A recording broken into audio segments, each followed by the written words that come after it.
Hi, my name is Barney and today I would like to show you how to rebuild your PC into a new case. Recently I've moved from the UK to Hungary and while transporting my computer case got damaged. As you can see, the case front panel has a huge crack on the bottom. Probably something fell on it while it was in transport. Instead of just replacing the front panel, I have decided that I'm gonna transfer my whole PC to a new case. So let's start the disassembly process.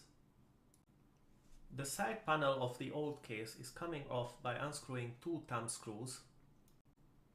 Let's start with taking out the GPU. This GPU only has one 6-pin power connector and it's tied with one screw to the case.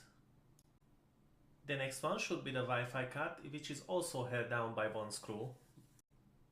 Next, I'm taking off the 120mm case fan on the back because I would like to salvage it for a later build.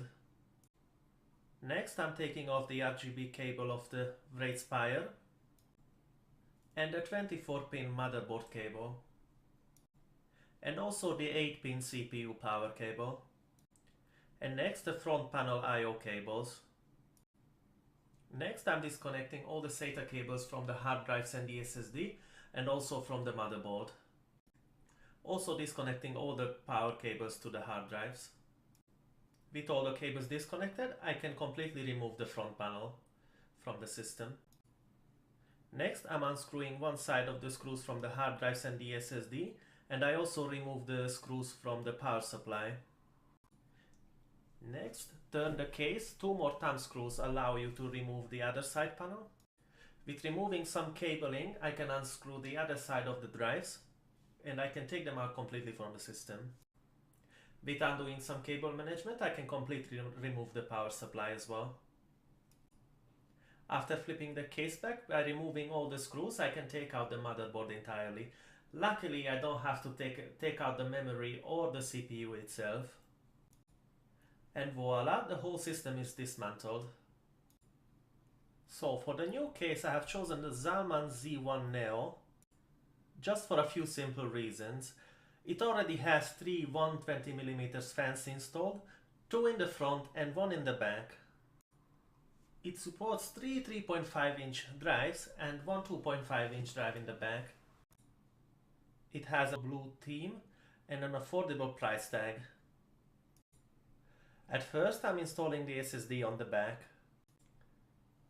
At next, flipping over the case, I would love to install the I/O shield, which can be tricky sometimes, but be gentle and don't give up. First, I would install the motherboard, but unluckily, the CPU power cable does not fit through between the motherboard and the cable management hole on the case, so I have to remove the motherboard and install the power supply first. So I'm installing the PSU and routing some cables for the motherboard already. Next, I'm installing the motherboard using all 9 mounting points. Also connecting the motherboard main power and the CPU power. After flipping the case and the camera angle, I'm installing the front switches, the LEDs, the USB 3.0 header and the USB 2.0 header. Also the front audio cables after I found which header I have to use. Next, I'm connecting the rear case fan, and please also mind that the first two fans on this case do have Molex connectors, which I have already connected. At next, it comes the second most annoying thing in this build, connecting the RAID Spire RGB controller to the motherboard, which has the stupidest place on the whole motherboard. After getting annoyed at connecting it the other way around, I can install the SATA cables for the hard drive and the SSD. Luckily, the hard drive cages allow to install the hard drives without using any screw.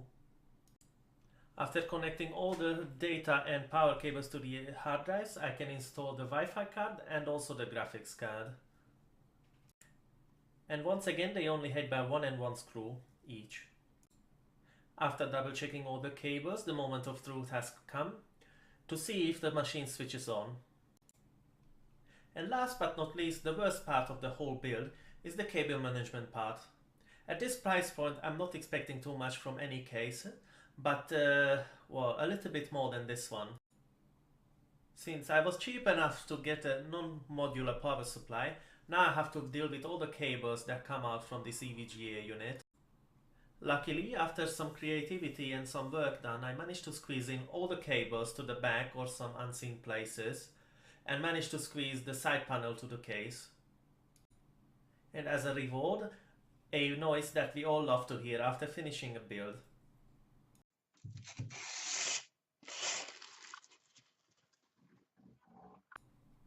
Installing the two last thumb screws, and our build is ready to go.